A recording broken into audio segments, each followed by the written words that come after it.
Hi! In front of me is NOKIA X30 and today I would like to show you how you can change display refresh rate on this device.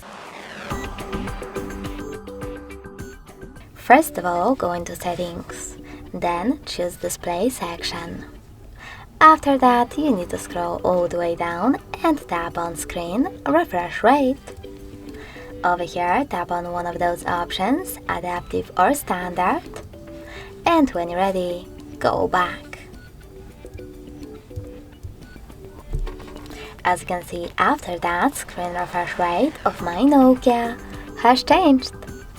Thanks so much for watching. If you enjoyed this video, leave a like, comment and subscribe. Bye!